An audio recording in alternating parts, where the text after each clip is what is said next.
Шановне товариство, дорогі друзі, я прошу вибачення за не звертаючись до вас українською мовою, або навіть в дуже правильному англійському також, тому що реальність така, що мої знання мови досить обмежені.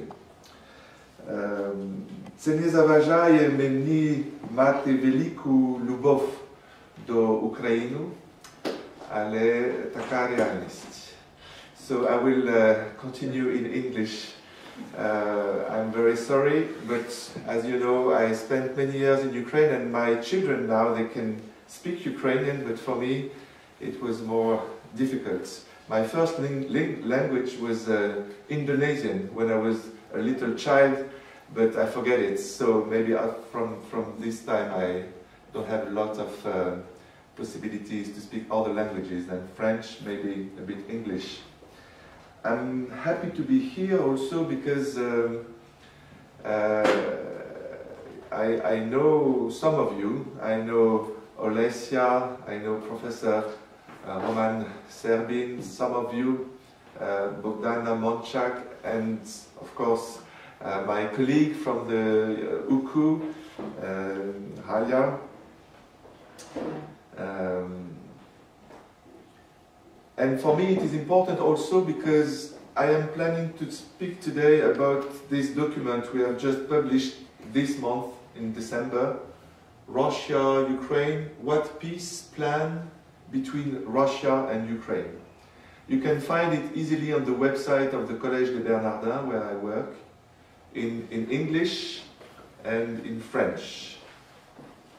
Quel plan de paix entre la Russie et l'Ukraine avec la médiation de l'Union européenne? This is the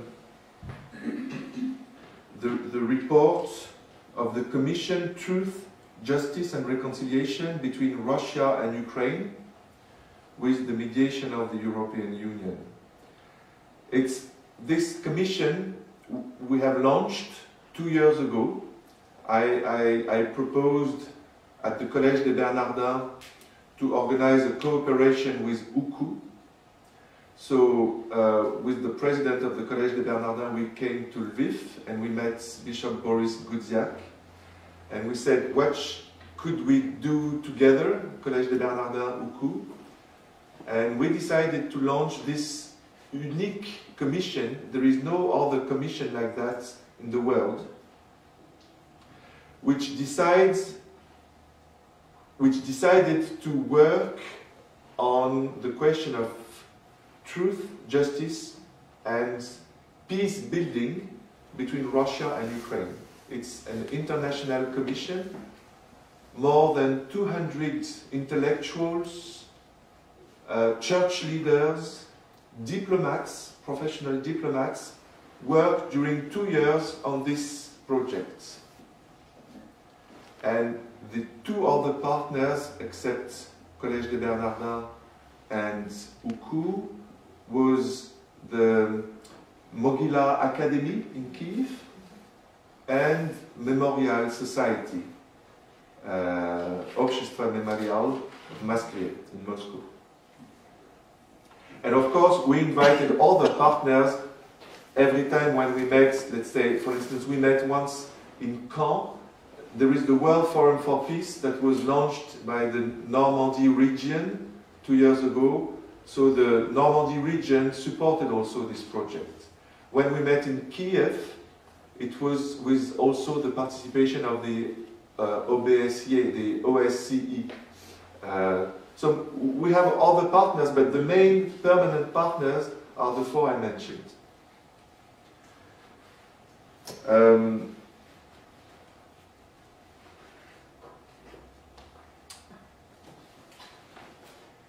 We decided to gather people who are ready to speak about difficult issues of war and peace. I remember I was invited by President Macron, the French president, before his departure in Russia. He wanted to know, he invited 10 French intellectuals in order to know what should he say to Putin when he will meet Putin. So I remember I was the first who spoke about Oleg Sentsov at that time and the political prisoners. But others, let's say Hélène Cardancos and others, said something radically different, saying that you should forget about human rights. What is important is to have friendships with Putin. So I could speak also with the French president about this project, and he said, yes, it's a good idea. I have another strategy. My strategy is at that time to create the Dialogue du Trianon, which is a kind of informal discussion with civil society from Russia and France, and they speak about non-conflictual issues. Let's say this year they speak about the future of the city in the 21st century. Next year they will speak about ecology. You know, I said to the president, it is certainly necessary to speak with Russians, but we consider that if we need a commission, it's because there is a problem. So we need to address the problem. And to do not only with French and Russian intellectuals that are nominated by the state, but by the real civil society. And not only from France and Russia, but also from Ukraine. And he said, okay, go ahead, and we will meet when you will finish your job. So now we finished, and I plan to meet him next year in order to give the results. So you understand that the idea is to speak about the tragedy of the war. It's not an easy question. A lot of people declined and said, you know, there is a war, it's not time to speak about peace when there is a war. But some others accepted. For instance, Bishop Boris Gudziak said, there would not be the European Union if, long before the end of the Second World War, people like Robert Schuman didn't anticipate the reconciliation with Germany.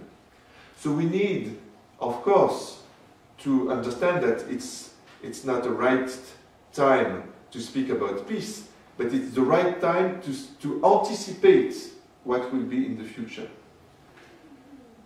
And we decided to meet with people who are recognized by their own societies. Well-known intellectuals, diplomats, church leaders, who accept to find a consensus on the main hot issues, the question of history. We have different vision of the history if we are in Russia, in Ukraine, and in France. We have different vision of the church unity. We have different understanding of democracy and what is the rule of law. And we have different understanding of Donbass, Crimea, what is the future of these two regions. And this is why we met 4 times in order to speak about these most difficult issues. And so the final document that was signed by Bishop Boris Gudziak and Nikita Petrov from Memorial and Konstantin Sigov from the Mogila Academy and me from the Collège des Bernardins was just signed 3 weeks ago. I would like, first of all, to present this document by saying why it is necessary to have this logic. What are the current logic in the format Normandy that, as you know, had a meeting in the 8th, 9th of December in Paris. And as you know, today there is big news that some of the prisoners were liberated, more than 150 prisoners from Russia and Ukraine, which is on one side a matter of joy, on the other side a matter of sadness for many people who disagree. For instance, Oleg Sentsov said that he disagreed with this liberation of prisoners because the Berkut who killed the people on Maidan were liberated, and so on. So we considered already 2 years ago that the format Normandy is not the right format in order to find peace. Even in Paris, at the beginning of December, they repeated the same mistakes that they have done in Berlin 3 years ago. they don't address the real problem. And this is why they don't find a way out from the war. We have another strategy. But before presenting the strategy, our strategy, I would like to say a few words about the current logic of Russia, France and Germany and Ukraine, and why their strategy is not the right one. Then I will say a few words about our strategy and our 36 proposals that are here. And at the end, I will say a few words about the ecumenical dimension of our peace plan. As it was said, I am the founder with Father Ivan Datsko of the Institute of Ecumenical Studies at UKU. And for me, this commission is a kind of continuation of the work we are doing at the Institute of Ecumenical Studies, because ecumenism is not a goal in itself. Unity among Christians has a goal, which is the kingdom of God on the earth, which means peace.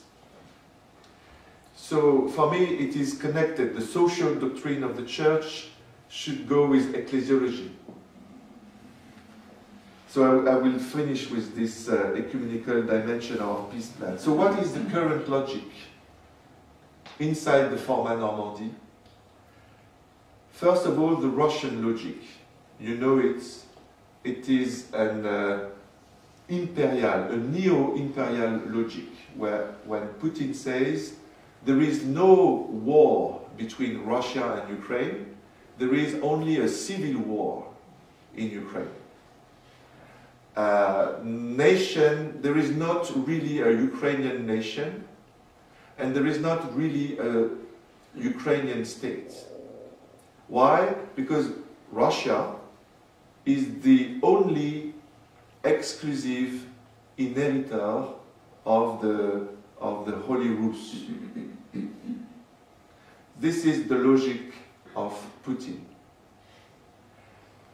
And I think this is also the logic of the Moscow Patriarchate of the Orthodox Church, which adds that the Moscow Patriarchate is the third Rome. And it is the third Rome because the first Rome failed in the 5th century, the second Rome failed in the 15th century, and the Moscow Church is the third Rome. So the negotiation for Putin is not to give back Crimea, it's not to give back Donbass, it's not to give back Ukraine. Why Putin came in Paris, it's because he wants to be reintegrated in the concert of nations. He wants to be invited to the next meeting of the G7, which would be again a G8 in America. He wants to be recognized as a state leader. And this is why he accepts to give back the ships, to liberate some prisoners. But he doesn't want to change his main position. For us, of course, and we met with, again, lots of Russian thinkers who agreed on what I will say, the position of Putin is wrong, because it's a lack of knowledge, a lack of historical knowledge. Let's say this question of the that Russia is the only inheritor of the Holy Rus, this theory of the Third Rome, for instance. It's possible to speak about the theory of the Third Rome only if you forget about the Council of Florence. The Council of Florence was in the 15th century the council of unity among churches, which showed that the two Romes could find agreement, could find unity. And the Orthodox Church of Ukraine, that was shown by many scholars, among them Boris Gudziak, the Orthodox Church, the Christian Church of Ukraine, accepted the Council of Florence. And and continued the council, the spirit of the Council of Florence of Unity until the 17th century. So you cannot say there is only one way of continuing the Church of Christ. This other way is the way that was chosen, that has been chosen by the Ukrainian Church, and you cannot understand the history of Ukraine if you don't integrate the history of the Council of Florence. But there is, of course, many other facts, let's say the international law, the fact that Russia signed many agreements like the Budapest Memorandum in 1994. You know this very well. It's not necessary to come back, but what is necessary to remind to the public opinion is that Russia is acting against international law.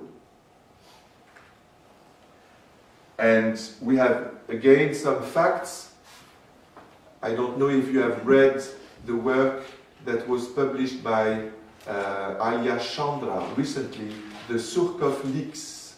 The Surkov leaks, all the documents that were hacked by Ukrainian hackers that shows how Surkov prepared the invasion of, first of all, Crimea and then Donbass, which shows that it was not a civil war inside Ukraine, that it is an international war that was prepared long ago by the Russian state.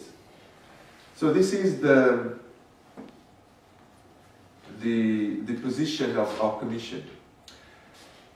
The second member of the former Normandy is France.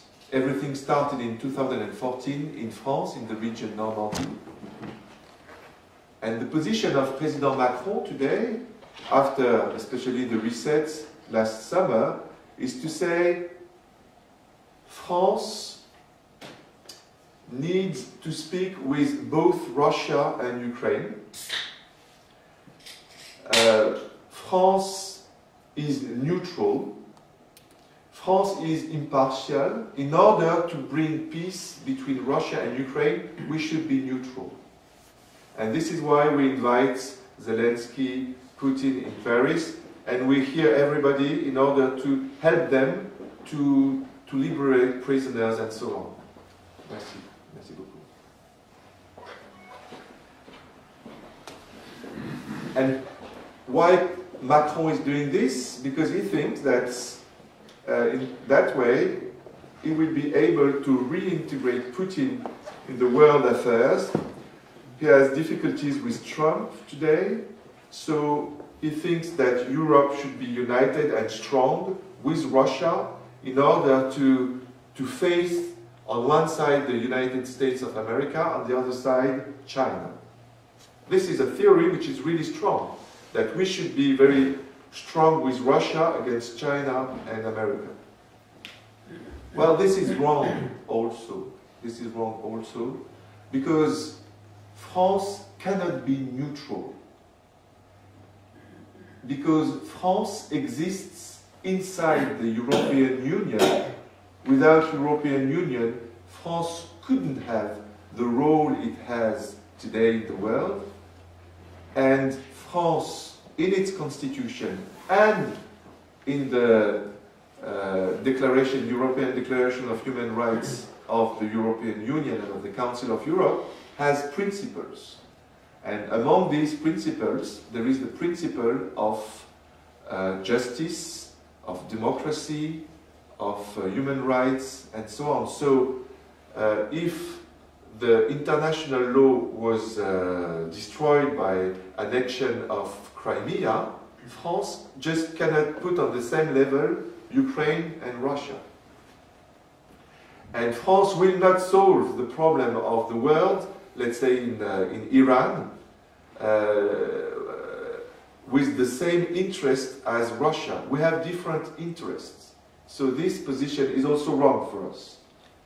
The position of the Germans is to stick to the Minsk agreement of 2014 and 2015, and this is the well-known Steinmeier formula, which is a pragmatic, well, they present that as a pragmatic position that, first of all, it is necessary to organize a referendum in Donbass, and second, to permit the Ukrainian state to control the frontier, the border with Russia.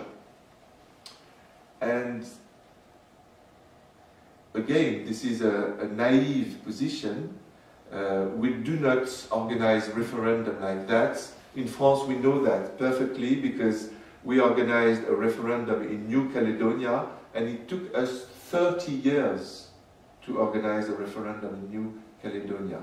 So this is naive. We perfectly understand that there is other interests, and especially economic interests, the question of the gas, for instance, Nord Stream 2 and others. We say this is dangerous because it is like the Anschluss between Germany and Austria in 1938 that was decisive to provoke the Second World War. So it's not only naive,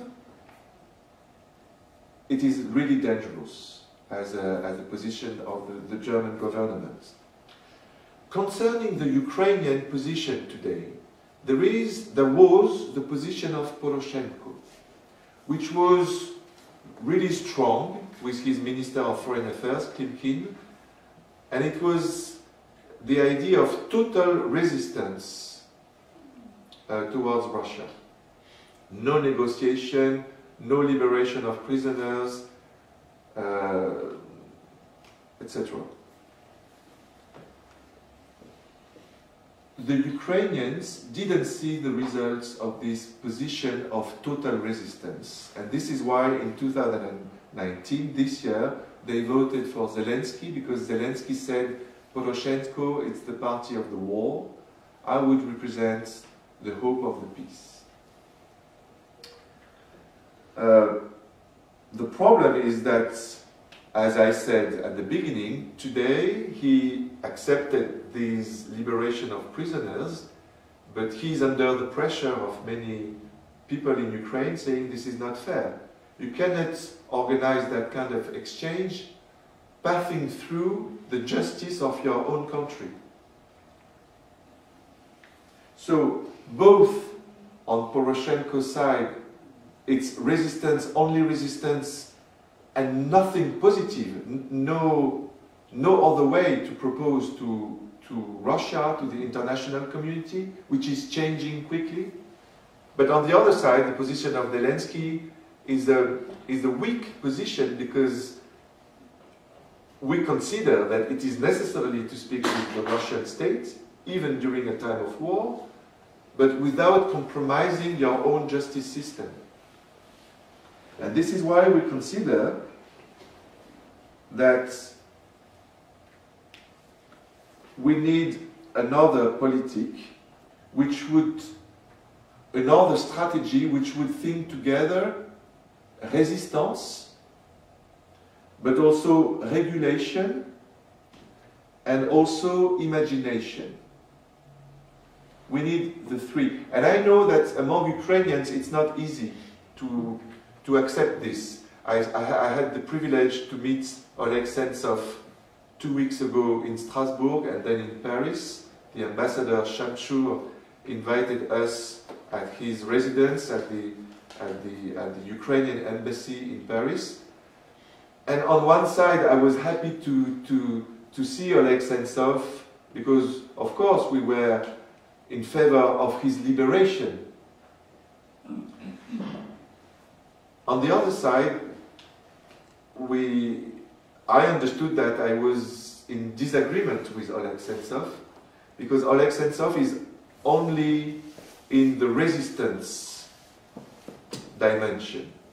And I told him, without the public opinion, without also the discussion between the states, between Zelensky and Putin, he wouldn't have been liberated. So resistance only is not enough in order to solve the war between Russia and Ukraine. So what is now our proposal? As I said, resistance, regulation, imagination. For me, it's an ecumenical position. I speak about a theology of politics, an ecumenical theology of politics, because resistance, for me, it's Apostle James. The first apostle who was killed by the Roman Empire, as it is written in the Acts of the Apostles. James is the apostle who symbolizes resistance. Regulation, it's Peter. Peter received the keys from Jesus Christ. He is the pastor. He is the one who needs to find consensus and universality. Imagination, it is John, the Apostle John, the one who was also renamed as James and Peter as le fils du tonnerre, voix d'Ergues, the son of the thumb. He is the one who saw the apocalypse, the revelation. He is the one who can speak about what will happen, how the kingdom of God will come. Jesus Christ took with him on the Mount Tabor Peter, James, and John in order to show the transfiguration, to show them the possibility of the kingdom of God on the earth. For me, it is an ecumenical understanding of the founding of the church. All the Gospels between transfiguration and crucifixion and resurrection is with Peter, James, and John. How Jesus is founding his church on these three pillars of regulations, resistance, and imagination. So how do we see the resistance? Of course, sanctions. The priority is sanctions against Russia because we consider that Russia is responsible for the war today. Russia in the Minsk agreements is explaining that they are not responsible, that you Ukrainians, you should speak together between the Donbass and the Lugansk administration and the Donetsk administration and the Kiev administration. But it's not true. It is Russia that is responsible for the war and that Russia should be sanctioned for this. What kind of sanctions? A new European Magnitsky Act. Americans have voted for a Magnitsky Act. Europeans didn't yet. And it is not normal. We should not accept, for instance, that the last Normandy format in Paris, Putin came with Surkov. And Surkov is under the sanctions of Americans, but also of the European Union. But nobody said nothing. He could come in Paris with Putin. This is not normal. We need a real Magnitsky Act and a control of the Magnitsky Act.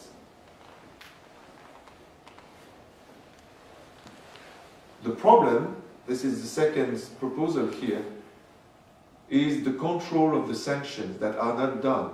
In 2014, there were the first train of sanctions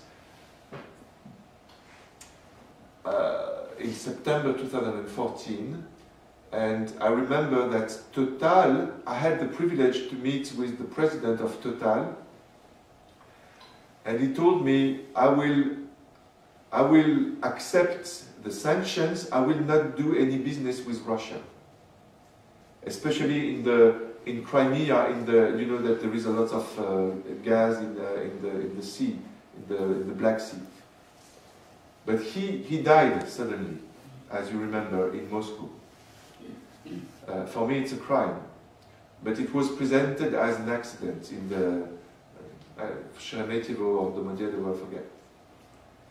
And the problem is that his successor decided to make business in Yamal in order to help Russians, well, to do business with Russian, to have this gas from Yamal. But here there is a transfer of technology which is forbidden by sanctions. And nobody says that to Total. There is no authority in Europe which says it is forbidden, you should pay a lot of money for this. Like Americans are doing everywhere. Europeans are not ready to do this. So this is what should be done. We also insist on a very strong position of the International Court of Justice in La Haye. There is 2 cases that were brought by the Ministry of Foreign Affairs of Ukraine in La Haye. We consider that the public opinion know nothing about that, and we should support these 2 cases at the International Court of Justice. Persecutions of the Tatar in Crimea, for instance, another case. And finally, we insist on the integration of Ukraine inside NATO. Lots of people in France told me, especially the generals, we invited some military generals also. It was very difficult to find someone who told me, yes, this is the right way, we should accept Ukraine in NATO. But we consider that, look, we invited the Baltic states in NATO. There is no war with the Baltic states. The same for Poland. It should be the same for Ukraine. The second kind of proposal that we do is regulation. We consider, and here again, people like Oleg Sentsov were not in agreement with us, but we didn't invite him in our commission because he was in jail. But I would say the ambassador Shamshur in Paris was not really in favor of this proposal, but we consider that it is a priority. We think that European Union should be the leader in this negotiation between Russia, Ukraine and the West. European Union adopts sanctions but have no place in the format Normandy. This is not normal. When you see the photos of the format Normandy in Paris, you see the flag of the European Union, but there is nobody at the table from the European Union. There is France, there is Germany, but they are not representing the European Union. And this is not normal. It's urgent for us to integrate European Union because if we don't do this, then there is a risk of division of European Union. Because the Baltic states are against the resets between France, Germany and Russia. Poland is against it. So there is a risk of division of European Union, and this is what Putin wants. So it's urgent. The first proposal here of regulation to put le Service européen d'action extérieure, the European External Service Action at the center of the negotiations.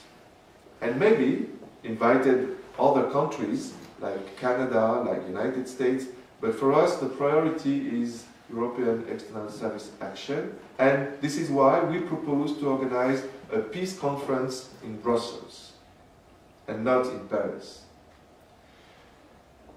And during this peace conference, and this is another proposal, we propose to create a temporary administrative structure from the United Nations that would be sent in Donbass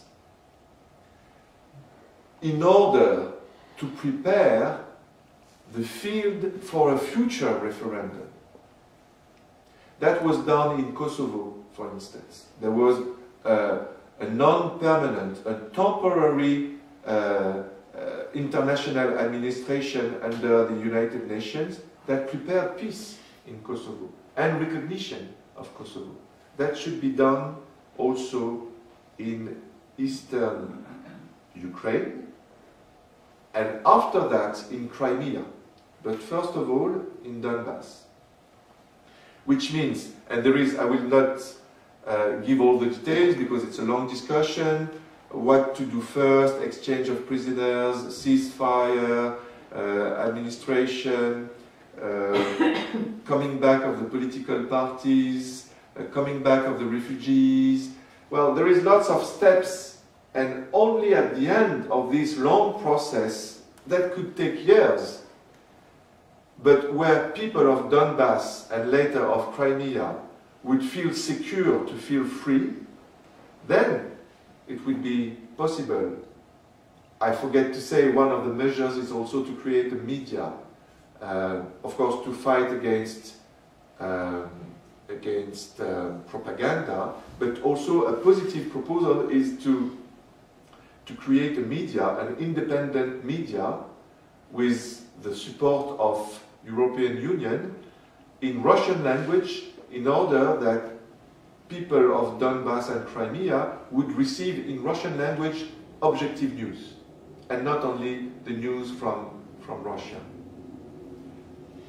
On the model also of the French-German channel Arte, and not RT, but Arte. So, this temporary administration in Donbass, which would finish at the end of the process by a referendum.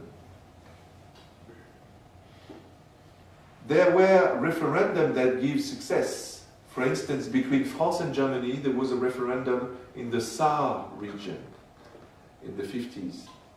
That gave the results. It took time. Even if the Saar region decided to be part of Germany, the franc, the money, was used in the Saar region until the end of the 60s. You see? So it takes time, but there are referendums that give results, that give peace. And we think it's the same for Donbass and then Crimea.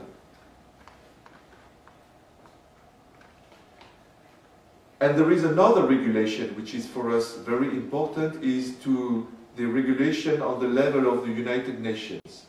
I remember that it was an idea of Miroslav Marinovich from UKU, when we said it's a scandal that the United Nations, the Security Council of the United Nations cannot take any decision on the Middle East, but also on Donbass and Crimea. It's a scandal. It shows that there is no international order. Then we said we need to reform the Security Council. France is saying this already a long time, but cannot convince its partners, because France didn't give the good proposal. For us, the good proposal is to say, look, we will not take off the veto rights of the 5 permanent members of the Security Council of United Nations, but we will equilibrate these veto rights by a possible vote of the Assembly of the United Nations if more than 60% of the nations of the General Assembly of United Nations is against one of the veto that was given, then it is possible to overcome these veto rights. I think it's a beautiful proposal, and I really would like to promote it for the next years. But it's the whole discussion. Now, imagination. How can we imagine peace?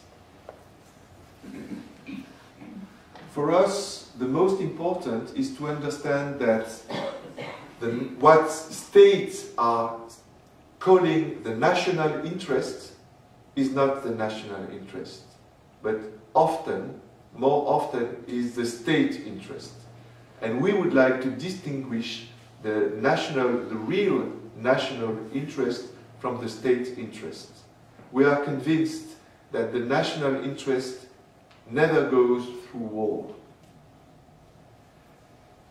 So if we do this distinction, it means that we need to work with nations, with civil societies. how can we work with civil societies? We propose 3 main measures. A new textbook in historiography. It was said, Yuri said that, we have started already working with the European Parliament, working with the European Commission, a new understanding, a new methodology of the history of Europe, of European consciousness. We consider that the work that has been done by German and French historians should be on the European level, and of course on the level of Russian, Ukrainian historians, but also historians from the Baltic countries, from the Polish countries, and so on. So a new textbook in historiography against the official manipulation of Putin. You have seen that 3 days ago Putin said again his own interpretation of the beginning of the Second World War, how it was a good thing that Stalin agreed the Molotov-Ribbentrop agreement and so on, and it becomes the official propaganda of Russia. We need to forget about this propaganda, but we need also to heal the wounds of historiography. Not only in Russia, of course in Russia, Karamzin is a catastrophe. He is the basis of the imperial historiography. But the Ukrainian historiography should be healed also. And it's a whole discussion. We propose also a textbook on democracy. A new Pidruchnik on the rule of law. Because, well, it was not very well done. I was in Russia in the 90s. I was working in the French embassy in Moscow more than 6 years. I remember that time. The main discourse was to say that we won. The capitalist country won. We are the winners. That was the time of the consensus of Washington, where the United States is the main country and so on. Russia, the Soviet system, all is wrong, you know. We didn't explain exactly what is a participative democracy, what is a democracy, a real democracy as for Tocqueville or Montesquieu, which is based on virtue. Montesquieu says there is no democracy if there is no virtue. But we forget about that today. President Macron is not speaking about virtue. Boris Johnson is not speaking about virtue.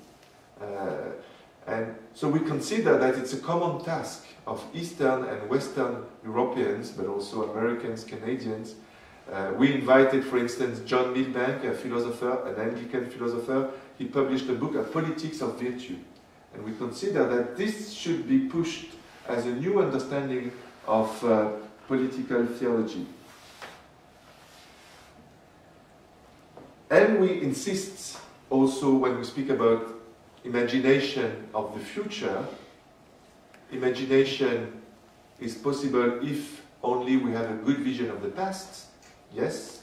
If we have a good understanding of the state and of the democracy, but also if we have a good understanding, a new understanding of the church.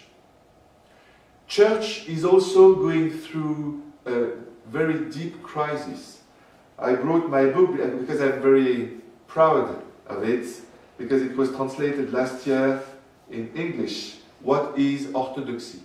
Qu'est-ce que l'orthodoxie? It was published also in Russian last year. A genealogy of Christian understanding. And by the way, yes. Why I wrote this book? Because there is a crisis not only of the Orthodox Church of the Moscow Patriarchate, not only a crisis of the Orthodox Church of the Ecumenical Patriarchate, but a crisis of all denominations, Christian denominations today. Why? Because we all understood orthodoxy as la mémoire fidèle, faithful memory. Oriental Orthodox they considered that the faithful memory should go to the ecumenical councils and the Holy Fathers. Callisto Square, Metropolite Callisto Square, his famous book, his bestseller is L'Église Orthodoxe, the Orthodox Church, the Church of the 7 ecumenical councils. Who are you? Are you Orthodox? It means you are faithful to the 7 ecumenical councils. This is the identity of the Oriental Orthodox. But in the West, we consider also as Orthodox. If we are Catholic, we say, I'm a Catholic Orthodox. My faith is true. So, how your faith is true? Because I'm faithful to the Pope. This is the Roman Catholic identity. The first criteria of truth is what the Pope says. Well, of course, it's not anymore the First Vatican Council. After the Second Vatican Council, there was an evolution, but many theologians consider, like Bernard Cesbrois in France, for instance, that the faithful memories goes first to fidelity to the Pope. And the Protestants, their main criteria of orthodoxy goes to faithfulness to the scriptures. The Pope wouldn't say that he is a Pope and that he has the truth if it would not be written in the Bible. So the Bible is higher than the Pope. You see? That was how 3 identities created themselves from the 16th century. And Ukraine suffered from this denominational understanding of the church. Now this is dead. And we see that the crisis, it's not only in the Orthodox Church, which is not ready to organize a council already 100 years, but we see the Anglican Church is the same. The Lambeth Conference doesn't meet anymore.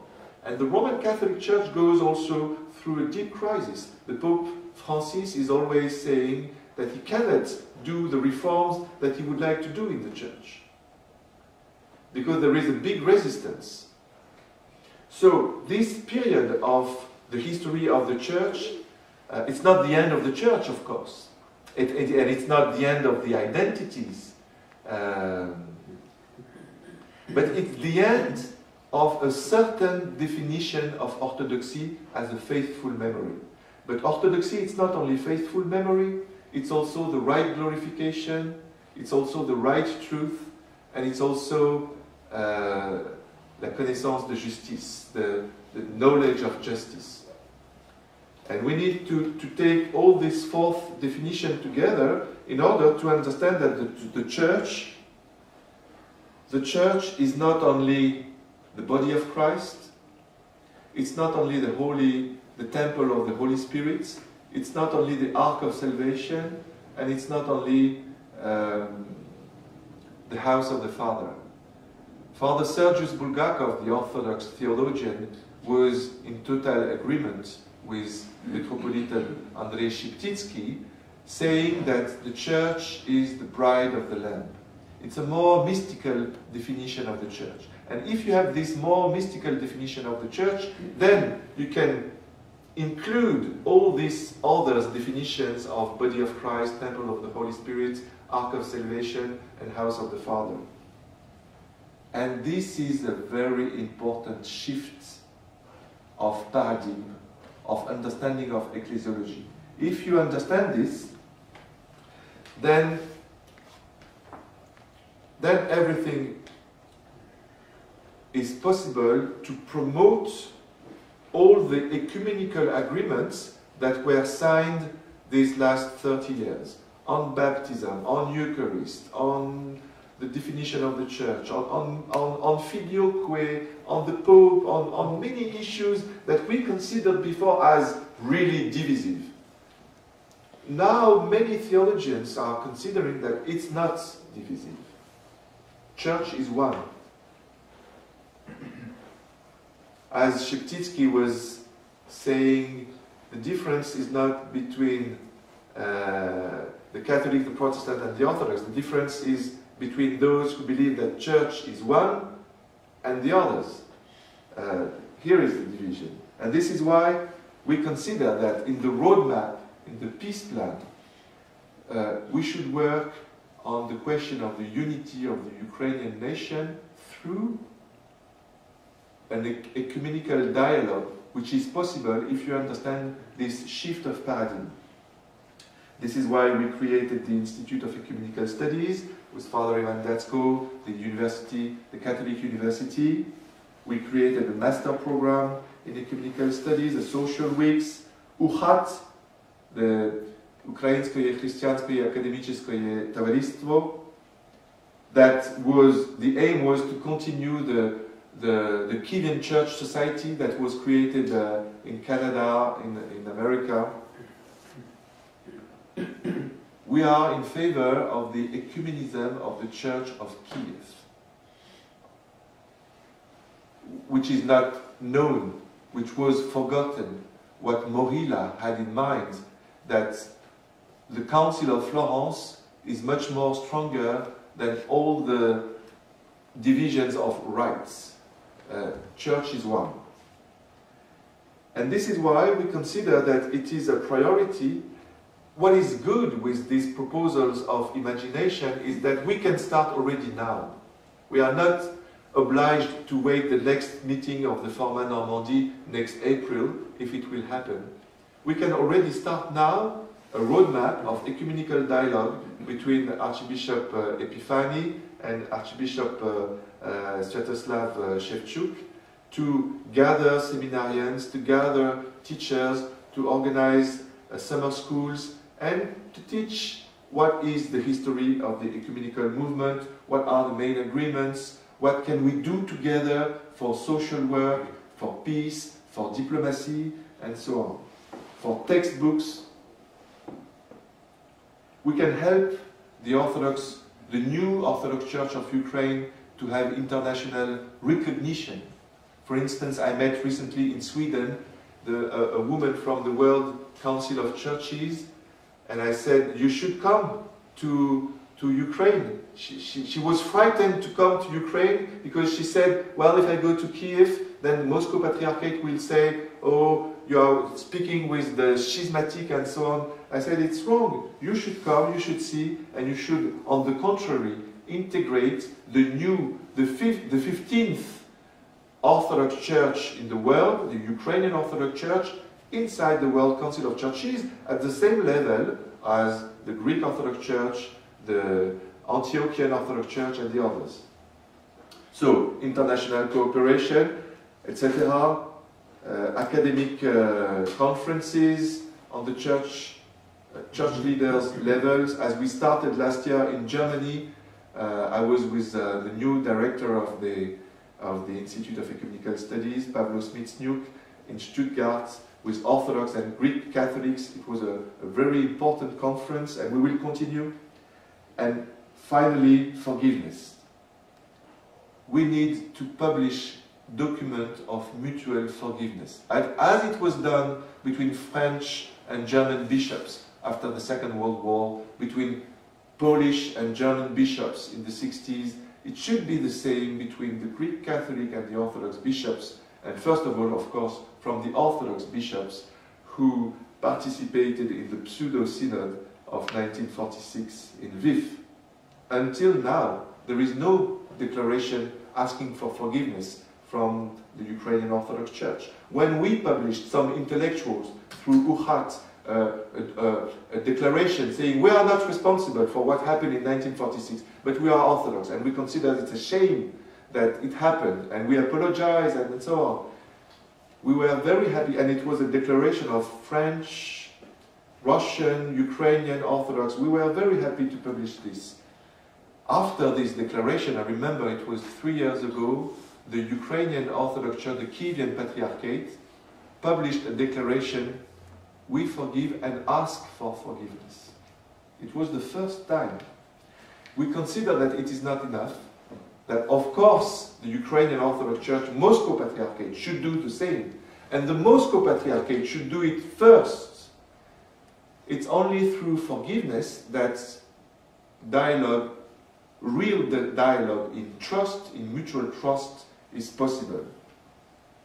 We have done it on the level of the intellectuals. We consider that it is possible in the roadmap that we propose to do it on the level of church leaders. Now I would like to finish. I'm sorry I'm a little bit long. C'est pas facile de résumer tout ça en quelques mots because we worked 2 years on all these proposals, but 2 or 3 additional remarks, conclusive remarks. First of all, we believe that truth is stronger than everything. Truth, and this is why Russians are investing so much in propaganda. Russia today receives more than $300 million every year. Why? Because, of course, they are frightened by truth, which means that truth is really powerful. And this is why we understand that we are tiny projects.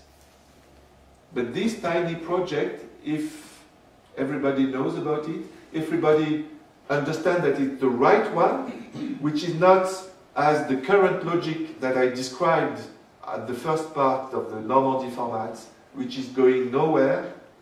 If everybody understands that this is the truth, then I am convinced that it can give results.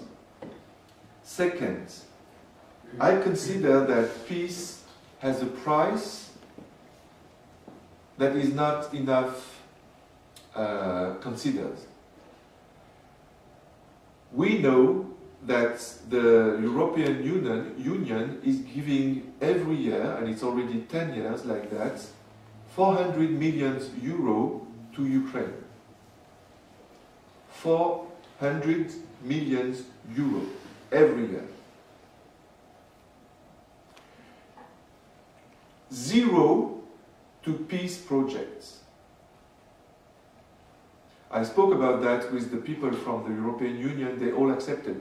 I can say that to the camera. I remember Peter Wagner, who is the head of the Ukraine task force in Brussels, who told me that it's not his priority. His priority is to invest for business, to fight against the big corruption of Ukraine. And I said, this is not realistic. You cannot invest in Ukraine if you don't invest in peace. Why will I invest in the Ukrainian economy if I am not sure that there will be peace? So this is something which is not normal and which should be changed.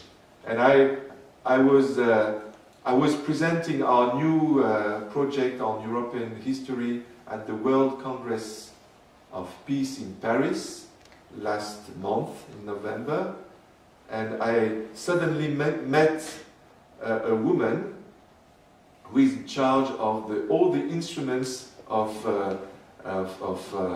giving money for Ukraine, for social projects in Ukraine. And I hope that next month we will have a meeting in Brussels. Maybe they will be ready to finance part of the project. Because, of course, the main problem is that I could fundraise some money for doing these 2 years of preparation, but now we are starting a campaign, an advocacy campaign, which costs money.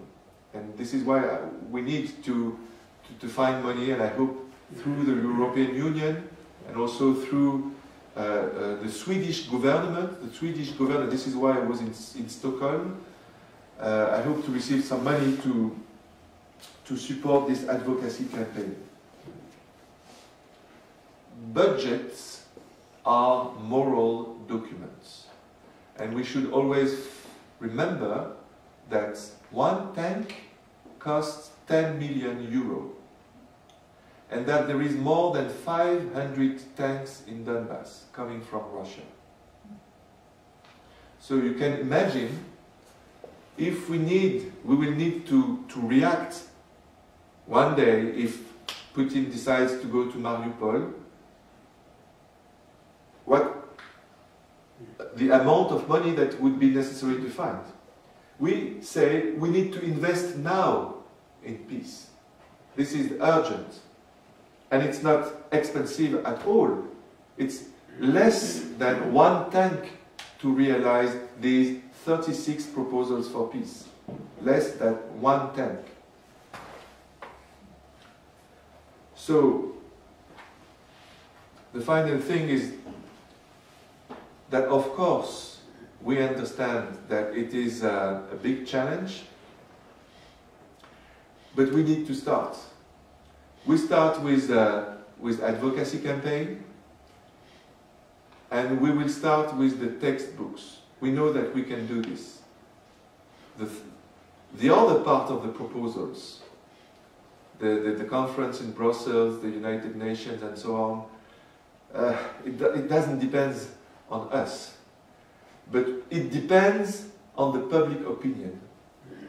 I am convinced that if the public opinions in Ukraine and in Russia will be convinced by these proposals that the most important is the national interest of the civil society and not what the state present are their own national interests, then we will have a chance to have the public opinion with us. And you know, I always think about the war between the United States of America and Vietnam. John Lennon wrote his song Imagine, who had a very big impact on the public opinion, not only in America, but everywhere in the world. So I have a dream that someone will compose a song, Imagine Peace in Ukraine. Thank you.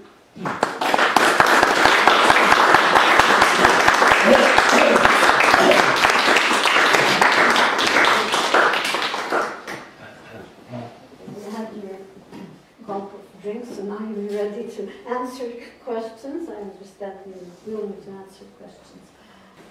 Regarding the textbooks, I suspect that it's not only putting out a textbook, but it's to implement it in the educational curriculum of the European Union. Is that right? Exactly. Right now, we are doing this observatory HOPE, History Observatory for Peace in Europe. It is in process of building. The last decision of the Council of Europe, it was only half of the 47 countries of the Council of Europe that accepted it, which means that it will be created. But the first task is to evaluate how history of Europe is taught in the different countries. Then, afterwards, we will propose our own history of Europe based on this crossed looks on the past. And I hope this is one of our proposals, that it will be taught in the elementary school from when you have 6 years old until 18 years old, nearby the national curricula. Let's say in France we will have the history as the national history of France, but also the history of Europe. This is what we proposed, and the Minister of European Affairs in France, Amélie de Montchalin, is supporting this. So, and the Minister of Education also, Jean-Michel Blanquer, supported also this idea. So we are at the start, at the beginning of a process, but I hope that it will, there is no other road. If we want to build a Europe, a European democracy, we need to have a common vision of the past, to have a common vision of the future. So this idea is growing fast now. Yes. And concerning the textbook, we will have a conference in Brussels next May, I hope. I have the principal agreement. I would like to invite Ukrainian and Russian historians in order to prepare a textbook, Russian-Ukrainian textbook. We have already discussed about that. We have already a plan, but now we need to write it. And the goal is to publish the textbook and to put it on the internet in order to make it available in Russia also, and to ask to some Russian newspapers like Novaya Gazeta to publish reviews on these textbooks in order to help people to have access to this textbook in Russian language, but of course, and also in Ukrainian language, but it's easier in Ukraine because there is freedom in Ukraine. The idea of a history of Europe is very, very, very general, vast field. Have you thought of what elements would you want to put it in? For example, you can have the economic, you can have the state building, you can have political structures, and so on and so forth, cultural, linguistic, and so on. Will you sort of favor one aspect, for example, the idea of unity in European history or something like that? It's very, very vast. We have already published a book, and the name of the book is The History of European Consciousness. European what? Consciousness. Consciousness, right. So the main focus is what is European consciousness. And so we have it would be difficult. It's already translated in Polish, our book, and already translated in English. It was published in Polish, and I hope to find a publisher to publish it in English. And so you would see, but you read French, I can send you the book in French, how we define the European consciousness in its evolution from the old ages, through the Middle Ages, to modern times, to contemporary period. We don't want to speak about everything. What is interesting for us, it's European consciousness. And to start to popularize our approach,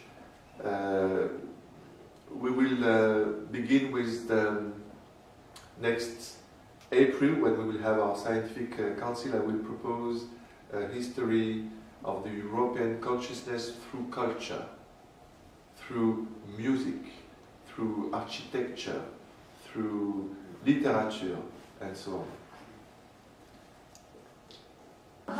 Are there enough individuals strong enough to look at Ukrainian history throughout its times and see the efforts that, let's say, on part of Ukraine was to sort of work with the nations and come to some kind of a peace, and yet all the time it appears that Ukraine, you just look at its history, the Treaty of Versailles was signed over and all the rights of Western Ukraine was trampled on.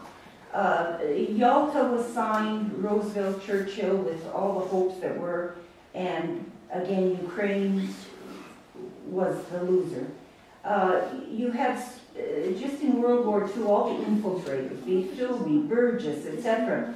The Western governments knew about it, and Ukraine was once again was not the benefit of any of these of efforts of peace and negotiations, etc. And then, of course, now Eastern Ukraine and the war, and even a discussion of whether it's a war or a civil war, and then on top of that, all the Russian propaganda. So to what extent do you have the belief, the faith that maybe this time, there will be a consensus and come to some kind of a conclusion that would favor a vulnerable nation such as Ukraine to try and maintain an independence? I see what you mean.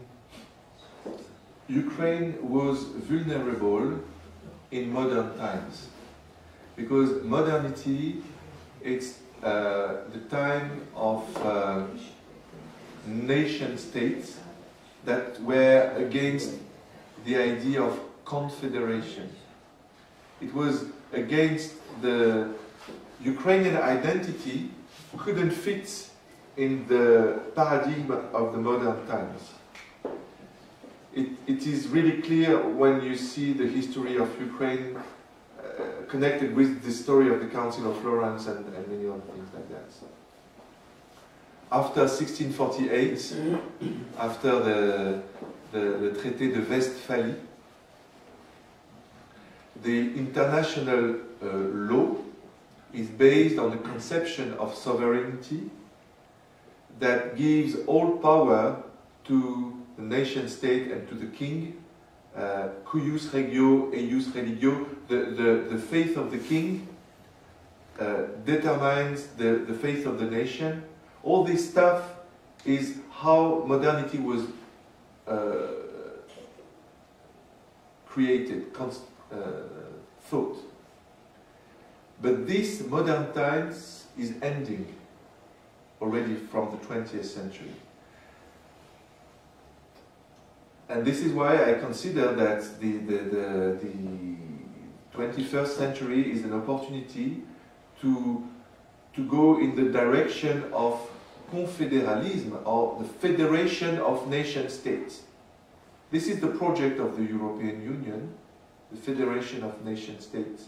And that was the project of the Union of Lublin. That was prophetic for me. That was too early, but which fits much more with the Ukrainian identity, which is for me a nation state with different cultures, different identities, different confessions. You see? For me, it fits with this ecumenical paradigm, and this is why Ukraine should be stronger and stronger. And the previous model, the Byzantine model, the imperial model, has no future. The Russian model of the neo-imperialism, no future.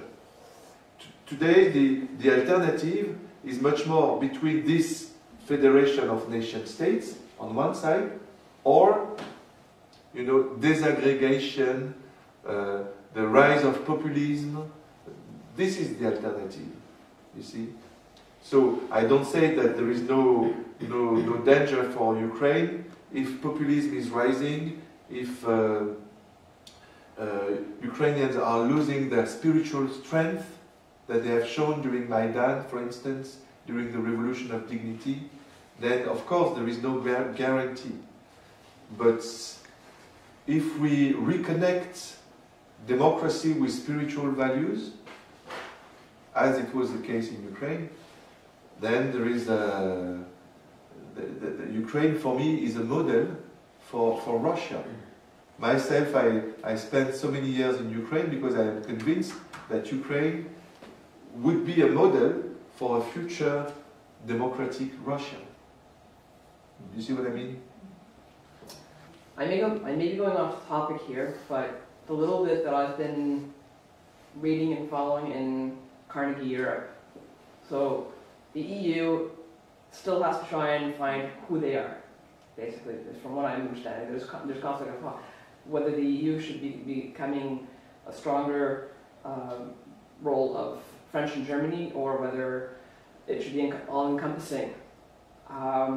What I'm getting at is, if Russia is thinking of neo-imperialism and going back to the whole thought of Kiev and Rus, then where does the Scandinavian countries play in this, as they were part of that history?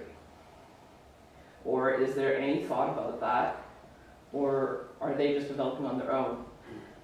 The Scandinavian countries disagree with the current policy of, let's say, the former Normandy, when France and Germany tried to solve the problems of Europe with Russia and Ukraine. The Swedish government disagreed with this.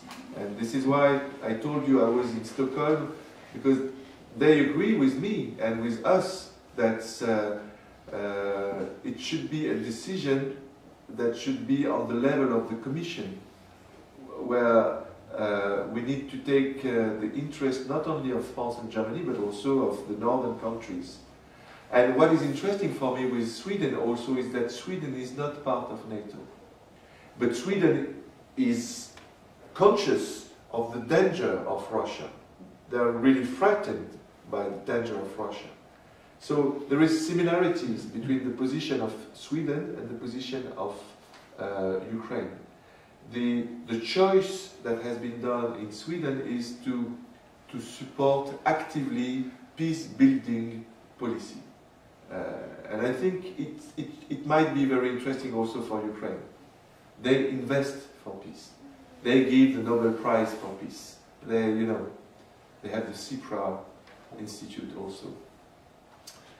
So, but Macron has done this proposal, let's say, concerning the Albania, that Albania is not ready to integrate European Union. Forget about it. But other countries disagreed with this position of Macron. Macron thinks he's the leader of Europe, but in reality, in Brussels, lots of people consider that, well, we should consider the situation of Albania, because it's, if we don't integrate Albania, then who will do? Russia, and it's dangerous, you see? So, we'll see.